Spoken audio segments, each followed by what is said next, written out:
Kaixo, gaur telefonia mugikorraren 5. belaunaldia hitz egingo dugu. 5G komunikazio teknologiaz. Kokatzeko estandar honek zer abantaila duen ulertzeko, hona hemen datu batzuk. Imaginatu gaur egungoek baino 100 aldiz trafiko handiagoa eraman dezaketen errepideak. Bidaiak berehalakoak dira. A puntutik B puntura informazioa bidaltzerakoan ez da atzerapenik gertatzen. Eta ez hori bakarrik, abiadura mugarik ez dago informazioaren autopista honetan. HD pelikula bat 3 minutuan deskargatzetik 10 segundu baino gutxiagoan egitera pasatzen da.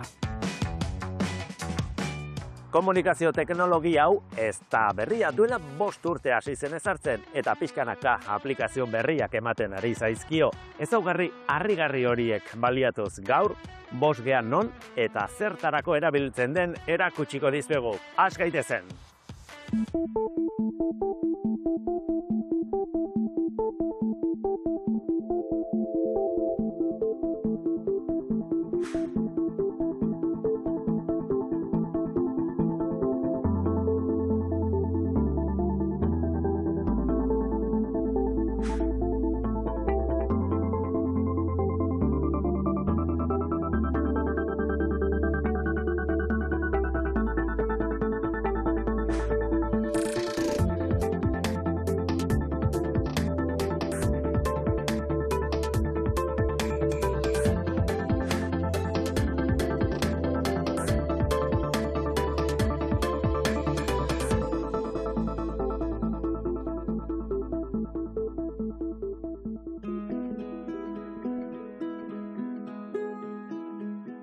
Teknikan, Euskadiko Lanbide Heziketaren ikerketa aplikatutako zentroan 5G teknologiaren gaineko ikerketa egiten dihardute. Telekomunikazio teknologia horren gorabehera guztien berri Aitor Iturrioz Rodriguezek emango digu, Odeiko eta 5G teknologietako ardura duen ikertzaileak. Kaixo Aitor, 5G iraultza moduan aurkeztu zaigu, baina zenbateraino izaten ari da benetako iraultza bat. Alde batetik esan dezakegu bai iraultza bat dela, baina pentsatzen genuena, baina gutxiago suposatzen du oraingoz. Gauza, teknologia hauetan antzeko gauza gertatzen dira beti, hasieran saltzeagatik pila bat entzuten da, eta telebistan asko ateratzen da, gero errealitate iristen da eta ez da inbesterako, eta gero iritsiko da momentu bat, non ikusiko dugun benetan ze eragin zeukan, eta gure bizitzan barneratuko dugu. Normalean jendeak buruan duena da 5G entzuten duenean abiadura. Informazioaren autopista horietan ibilgailuak edo datuak izugarrizko abiadan ibiliko dira. Hori da ezaugarririk nagusiena? Hori da 5Gek ekarri duen ezaugarri garrantzitsuenetako bat. 4Grekiko konparatzen baldin badugu, datuak jeisteko eta igotzeko abiadura asko handitu da, baina beste bi ezaugarri garrantzitsu txertatu dira 5G berri honekin. Lehenengoa izan daiteke sarea askoz fidagarriagoa eta latentzia baxuagoa duela. Eta zer da latentzia? Hori da gogoratu dezagun zer den latentzia.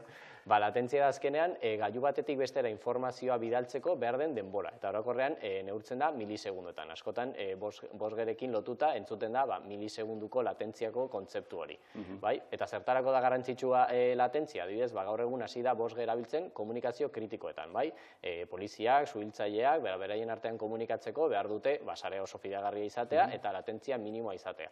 Orduan, kasu horietan, bere teknologia honen erabilera oso interesgarria da. Askotan erabiltzen den beste adibide bat da, urrutira egiten diren ebakontzetan, ez da, medikua mozten ari dela, ezin du seinaleak berandu iritsi, ez da, eta hor garrantzitsua da, latentzia oso laburra, ia bere alakoa izatea. Hor behar da benetan, medikuak besoa edo eskua mugitzen duenean, hori robotak mugitzea, zebestera zerbait moztu daiteke, eta ebakuntza gaizki atera. Orduan, kasu horietan, bai. Beraz, abiadura, latentzia eta hirugarren ezaugarri bat aipatu duzu. Bai, hirugarren ezaugarria izango litzateke, gailu sarera, gailu asko aldi berean konektatzeko ahalmena. Bai, eta hau oso lotuta dago IoT kontzeptuarekin edo Internet of Things eta delakoak. Bai? Laugerekin ere bagenuen gauzen internet delakoa, ez da? Ze jauzi egonda bosgerekin edo zer ekarriko dio gauzen internet horri bosge teknologia honek? Bosgeren helburua da aldi berean gailu gehiago konektatzeko ahalmena eta aldi berean ere irratien kontsumoa neurtzea da izan da beste lortu den beste abantai tekniko bat. Orduan, karo, zuk dituzunean sentsore pila bat banatuta adibidez hiri batean, behar dezuna da gailu horiek ahalik eta gutxien kontsumitzea bateriak erabiltzeko edo zuzenean energia behar horiek murrizteko. Orduan, horrek bosgerekin asko betu da. Hiru ezaugarri ditugu, hiruak batera eskaintzen ditu bosgeak, ala badago tranpatxo bat. Tranpatxo bat dago, bai, azkenean, orokorrean bosgeren inguruan irakurtzen dugunean, beti irudikatzen da hiruki bat, bai, eta hiruki horren erpin bakoitzean, aipatu ditugun hiru ezaugarri hauek kokatzen dira. Baina gure erabilera kasua definitzen dugunean, beti gure puntua jarri behar dugu hiruki horren barruan. Orduan, geroz eta ezaugarri batetik hurbilago egon, besteetatik gehiago urruntzen geha. Adibidez, abiadura handia nahi badugu, latentzian galduko genuke, ez da? Hori da, eta ezin ditu gainbeste gailu aliberean konektatu, guztiek abiadura handia behar baldin badute, azkenean ez dago aukera guztiek trafiko guzti hori jasotzeko. Bosge teknologiak ekarri duen ahalmenetako bat da network slicing kontzeptua. Eta honek ze ahalbidetzen du, azpiegitura jakin bat edukita, bezero desberdinei, ezaugarri desberdin horiek betetzen dituzten zerbitzuak ematea.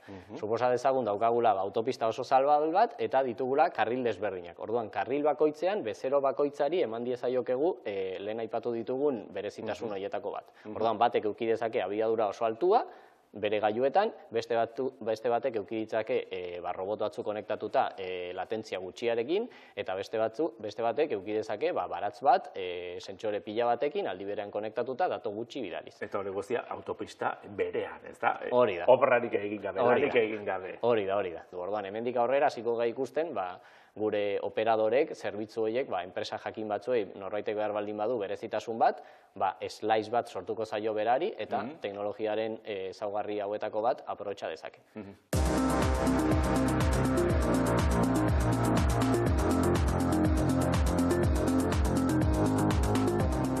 Bosgeak fauna hil dezake? Gezurra.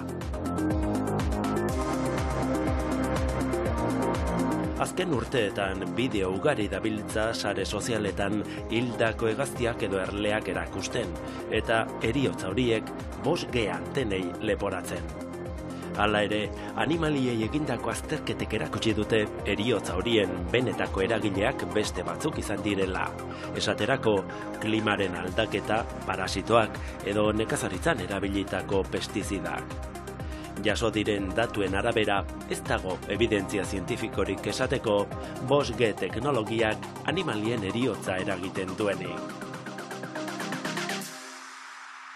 Iraultza digitala zari gara, baina denontzako izango alda iraultza, alegia hor daude arrakala digitalak, ez da?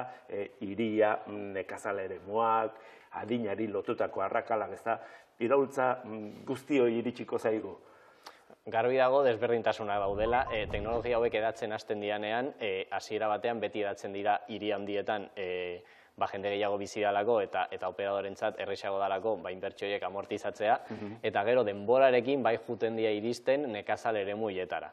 Bosgek dakarren beste berezitasun bat da, azken urteetan asko entzuten da, bosge satelitala. Azkenean sateliteak erabiliz, mugikorretan txip berriak jarriz, satelite horiek erabili daitezke bosge komunikazioetarako. Estaldura. Hori, estaldura gutxi daukaten herrialdeetan edo infrastruktura jartzeko aukera gutxiago daukaten zonetan, era horretara bai eraman daiteke konektibitate hau. Eta horrek bai eramango duela mundu guztira, ez da? Hori da. Bosgea, ez da? Herrialde guztietara. Hala ere, ezak dirua hemen sartzen den faktore hori, ez da? Mugikor guztiak adibidez, ez dutelako bosgerik, ez da? Lauge agertzen da batzuetan. ezta?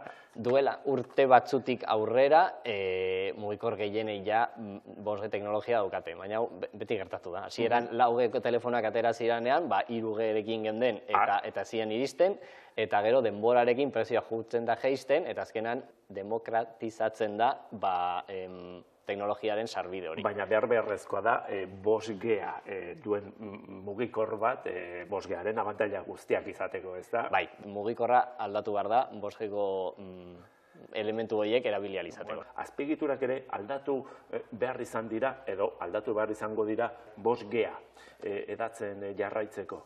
Aldatu dira, bai. Hiri handietan, azkeneko urtetan, inbertsio handia egon da operadoren ikuspuntutik. Etxe bizitzan goian dituen, teilatuan ditugun kajatxo horiek, antena txiki horiek berritu behar izan dira, 5G-ak maiztasun desberdinak erabiltzen dituenaz, antena fisikoki aldatu behar da. Baina aldaketa ez da bakarrik egon antenen ikuspuntutik, baita antena guztiak koordinatzen dituen sistema hori, deitzen zaiola 5G-ko korea, softwarea da, elementu informatikoak dira, eta hori ere berritzen joan da denborarekin. 5G-ak eskaintzen duen beste abantailetako bat da, sare pribatuak sortzeko aukera. Alegia hor badugu sare orokor bat, baina nik 5G-a baliatu dezaken dire sare propioa sortzeko. Ez dakit slaiz edo kontzeptu horrekin lotuta dagoen sare pribatuak sortzeko aukera hori. Hori da, hau oso interesgarria izan daiteke, enpresa munduan, bulegoetan edo fabriketan, adibidez Wi-Fi-a ez da aukera egokiena elementuak elkarren artean komunikatzeko, zarata asko dagoen ingurunetan, eta 5G-ak bai hor fidagarritasun handia ematen digu. Orduan, 5G-ak ekarri duen berezitasun horietako bat da, bakoitzak bere 5G sare pribatua sortzeko aukera. Berain helburua ez da estaldura oso handi bat ematea, baizik eta eremu kokatu jakin batean, hor, estaldura bat ematea eta bezeroak hori aprobetxatzeko aukera ematea. Orduan, 5G-ak Wi-Fi-erekiko ematen digu orokorrean abiadura altuagoa, baina fidagarritasuna, hori da garrantzitsuena. Eta 5G sare pribatu horiek izateko zer baldintza bete behar ditu? Bi gauza eduki behar ditugu kontutan. Lehenengo hardware eduki behar da, azpiegitura, eta gero 5G-ek erabiltzen dituen maiztasun frekuentzia horietan, orokorrean ezin dira dohainik erabili eta ezin du edonork erabili. Erosi behar duzu zatitxo hori emititzeko. Orduan hori da 5G sare pribatuen edapena gelditu duen arrazoi garrantzitsuenetako bat.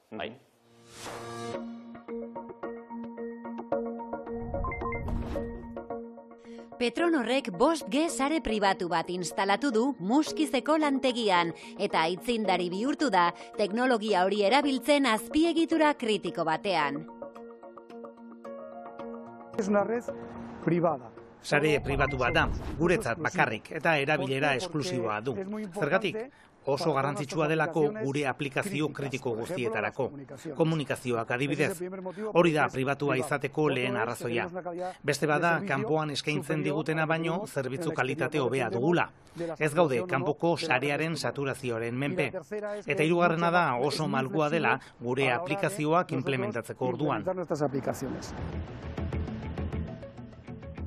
5G-ak findegi osoko konektibitatea bermatzen du, baita orain arte estaldurarik ez zuten eremuena ere.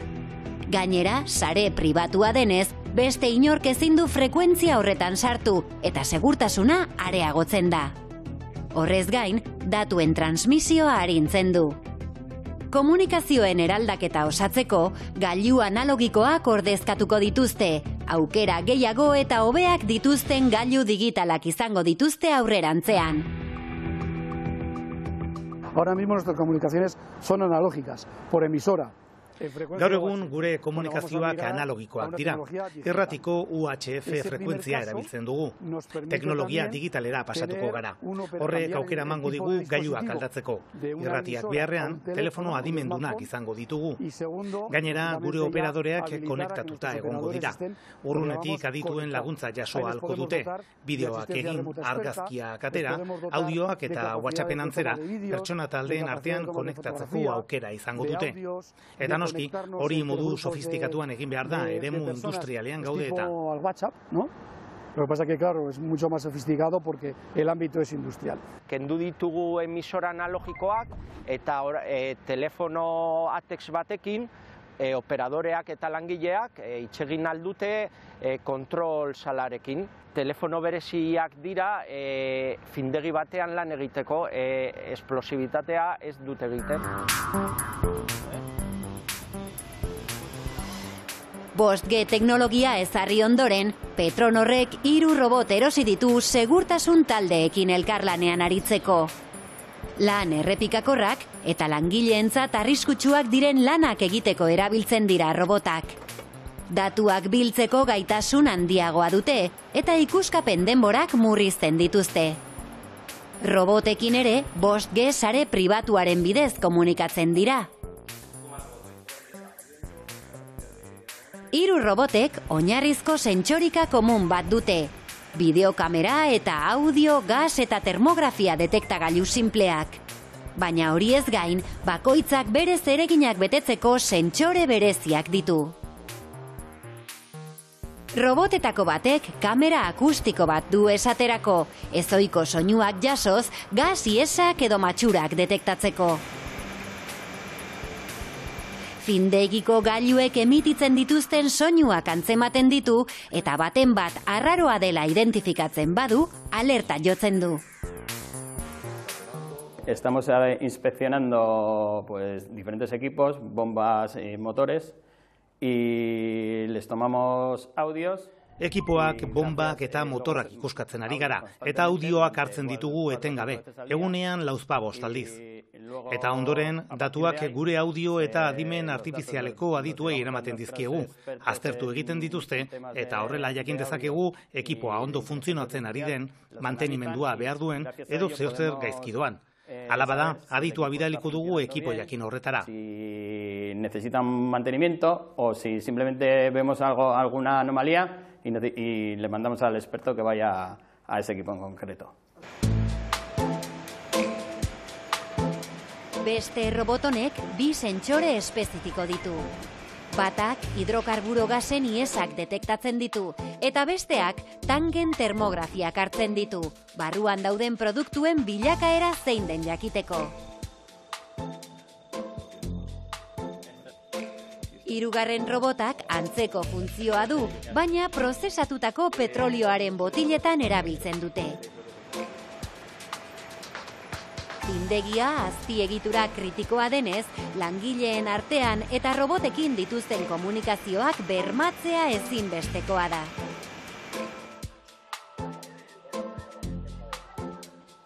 Robotez gain, 7 kamera termografikok labeetako material erregogorra monitorizatzen dute denbora errealean. Haren egoera egiaztatzeko eta degradazioa zenbatekoa den neurtzeko. Datu hauek ere, sare pribatuaren bidez bidaltzen dira kontrolgelara, adimen artifiziala aztertu ditzaten. Instalazio osoan 5G estaldura izateko, 7 antena berri jarri dituzte, horietako 2 portu aldean, itzalgunerik egon ez dadin.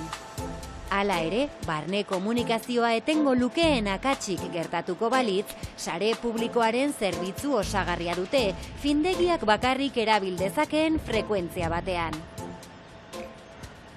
Arazo bat badugu pribatuan, telefonak aldatzen dira sare publikora, eta langilea ia ez da enteratzen. Bera jarraitzen du lan egiten, baina ja sare publikoan gaude, Movistarrek APN pribatu bat egin digulako guretzat.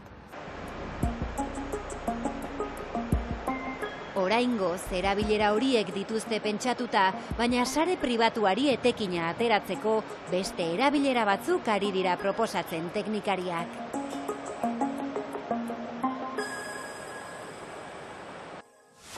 Hemen teknikan ari zarete, ez da, 5G erabiltzen. Zergatik eta zertaranko?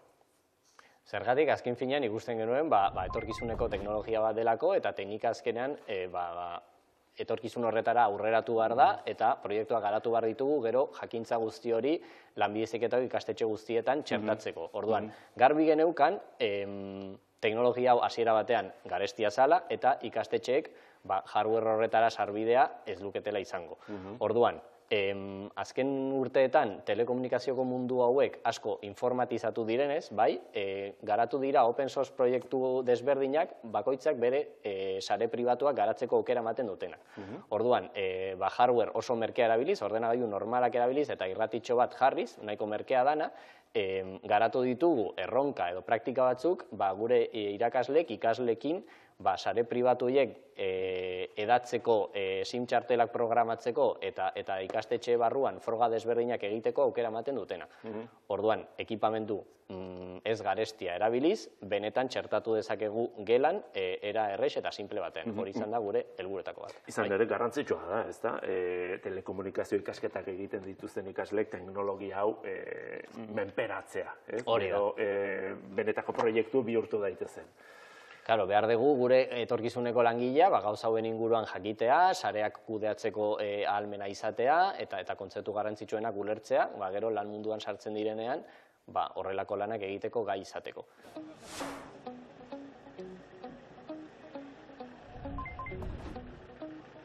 Somorrostro ikastetxean 5G teknologia ikertzeko instalazio bat dute. Laborategi hau, irrati komunikazio, sare telematikoak, ikusentzunezkoak, produkzio sistemak eta telefonia zikloko ikasleen formakuntzan erabiltzen da. Hemen, ikasleek 5G sare pribatuak konfiguratzen dituzte. Izan ere, sare horiek oso egokiak dira ikasleak trebatzeko. Konfiguratzeko errazak izateaz gain, aldakortasun handia eskaintzen dute, eta ikasleek 5Garen aukerak ikertu ditzakete sareen parametroak manipulatuz. Sistema osatzen duten elementu guztiak aztertzen dituzte. Internetera konektatu behar diren gailuak, gailuen arteko konexioak, datuen transferentzia egiteko funtzioa duten oinarrizko estazioak, eta 5G sareetako bihotzaren, korearen konfigurazio desberdinekin egiten dituzte probak.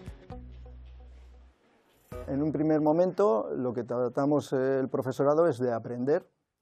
Hasiera batean irakasleok teknologia ikasten saiatzen gara, eta elementu horiekin jolasten dugu geuk ikasteko, eta ondoren ezagutza hori guztia ikasgelara eramateko. Helburua beti ikasleak dira. Todos estos conocimientos técnicos que hemos... Lan merkatuak eskaditzakeen ezagutza tekniko horiek guztiak barneratu eta ikasgelara eramaten saiatzen gara. Pues lo que tratamos es de adentrarnos en ese mundo y llevarlo al aula de alguna manera. Laborategia erabiltzen dugu batez ere ikerketarako. Ikertzen dugu nola funtzionatzen du teknologia 5G. Elementu horietan alda ditzakegu parametro batzuk. Adibidez, frekuentzia edo banda aldatu dezakegu ikertzeko nola funtzionatzen den. Parametro oso erakargarria guretzat. Gaurko ariketa bideo podcast bat zuzenean transmititzea da. Telefono mugikorretako kamerak ondoko gelan dagoen errealizazio kontrolarekin daude konektatuta. Sistema prestatuta dago programa ikastetxe barruko kanaletik transmititzeko YouTuberen bidez. Telekomunikazio ikasleek kontrolatzen dituzte sareko elementuak errealizazio gelan. Ikasleek informazioa lortzen dute sarea erabiltzen ari diren erabiltzaile kopuruari buruz, sarean sartzen eta saretik ateratzen den datu trafikoari buruz eta zerbitzuaren kalitateari buruz. Informazio hori garrantzitsua da sarearen mantenimendu lanetarako. Ariketa horien helburu nagusia ikasleak prestatzea bada ere, inguruko enpresa sarearekin harremanetan daude. Estamos en un proyecto del Ministerio... Ministerioaren proiektu batean gaude, eta 5G sareak aplikatzen saiatzen gara eskakizun handiko kirol emankizunen ekoizpenean. Adibidez, txirrindularitzako itzuliak, estropadak, mendi lasterketak eta ba. Traineras, carreras de montaña y demás. Inicio de la carrera, ya estamos en marcha. Duela 2 urte, Euskelek lanbide heziketako ikastetxeetako ibilgailu elektrikoen lehiaketaren zuzeneko emankizuna egin zuen Somorrostro ikastetxeak, 5G sare pribatu bat erabiliz. Transmisio hura egiteko unitate mugikor hau erabili zuten, ikerketarako laborategi mugikor gisa baliatzen dute. La unidad móvil va dotada con todo. Unitate mugikorrak denetarik dauka, azken gailuak, oinarri estazioak eta 5G Core bat unitatean bertan. Beraz, unitate honekin 5G sarearen funtzionamendua ikus dezakegu ingurune oso batean. 5G en un entorno completo.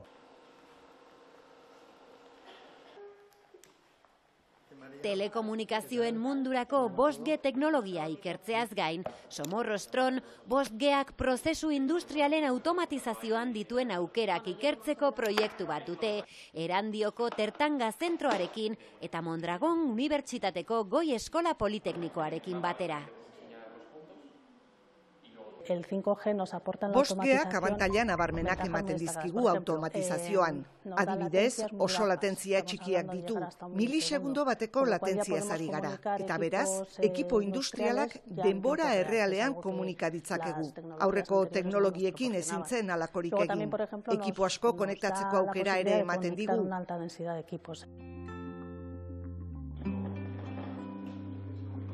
Industriaz eta telekomunikazioez gainera, 5G teknologia beste alor batzuetan ere aplikatzen ari da. Hala nola, errealitate virtuala eta ibilgailu autonomoa. Teknikak Euskadiko lanbide heziketaren ikerketa aplikatuko zentroak ikastetxeekin elkarlanean dihardu ezagutza teknologiko hori guztia etorkizuneko langileei iristeko. Realitatea da, 5Gak urte batzuk badara matzala, ez da, gure artean. Noiz utziko dio, hala ere, promesa izateari eta eguneroko gauza bihurtuko zaigu. Gaur egun, nik esango nuke, gure mugikorretan ja, eta ordaintzen ditugun tarifetan, 5G orokorrean ja sartuta dago. Orokorrean, telefonia mugikorreko generazio hauek 10 urteko epe bat izaten dute, orduan, suposatzen da, hasten dienetik, benetan implementatzen danen arte, 10 urte pasatzen dira, eta hortik ja, hasten gea ja hitz egiten urrengo generazioaren inguruan. Eta nire buruari galdetzen diot, nolako izango da 5G gaindituko duen 6G hori? 5G ikaragarria baldin bada, 6G? Bai gehitzeiten betiko kontzeptu inguruan. Abiadura handiagoa, latentzia oraindik eta gutxiago jaitsi eta gailu gehiago konektatzeko. Egia da, lotzen ari direla ere, gaur egun oso modan dagoen IA-rekin, adibide artifizialarekin, orduan helburua izango da ere, saren erabilera hori IA erabiliz gehiago optimizatzea, errekurtsoak gehiago optimizatzea, energiaren kontsumoaren murriztea. Momentuz, 5G-arekin konformatu beharko dugu esan behar nuen, baina atera zaiogun etekina, 5G-ari. Hori, oraindik etekin gehiago atera daiteke, bai. Oso ondo, Aitor, eskerrik asko. Mila esker zuei.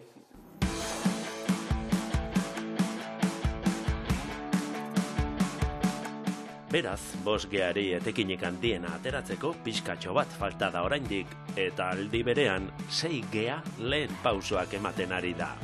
Estandar berria definitzen hasiko dira urten bertan, eta espero da 2030ean zabaltzen hastea. Zer ekarriko duen? Errealitate virtualean eta areagotuan aurrera pauso handia, hologramen bidezko komunikazioa, biki digital errealak, ibilgailu autonomoa finkatzea azkenean. 6. iraultza digitala hortaz abiatu da. Ikusiko dugu noiz iritsiko den eta nora eramango gaituen. Datorren asterarte, agur!